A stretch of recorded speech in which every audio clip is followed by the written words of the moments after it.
আপনারা শুনলে অবাক হবেন, এরোপ্লেনে উঠলে ইকোনমিক ক্লাসের খাবারে কতটা চেঞ্জেস এসছে। মানে এখন কিছুটা হলেও প্রিমিয়াম ক্লাসের টিকিটের মতো অনুভূতি ইকোনমিক ক্লাসেই নিতে পারবেন। এটা হচ্ছে সিঙ্গাপুর এয়ারলাইন্স, যেটা আমরা কলকাতা থেকে উঠেছিলাম। আর প্রত্যেক খাবারেই এদের ভারতের ছাপ পাবেন।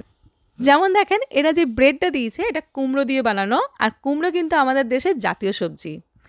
এটা একটা চকলেট কেক, যেটা কিন্তু ভীষণ হাই কোয়ালিটি। অ্যাকচুয়ালি এটা একটা ব্রাউনি। এটা ফলের কটরি, আমার দেখে ভালো লাগলো। ইউজুয়ালি এটা সকালের ব্রেকফাস্ট মেনুতে দেয়, বাট এরা কিন্তু ডিনার মেনুতেও এটা অ্যাড করে দিয়েছে। আর সাথে মাদার ডেয়ারির দই, আমুলের বাটার। এটা দেখে তো মন ছুঁয়েই গেল, কারণ আন্তর্জাতিক ফ্লাইটে আমাদের দেশকেই রিপ্রেজেন্ট করছে।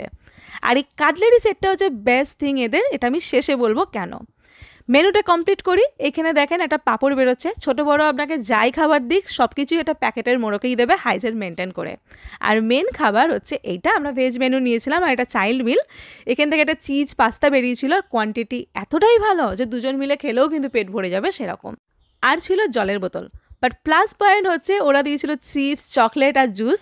কারণ ওরা ফ্লাইটে এইটা ছাড়াও কিন্তু এমনি জুস সার্ভ করেই থাকে, যেটা আপনি যতবার খুশি চেয়ে নিতেই ওদের থেকে পারেন।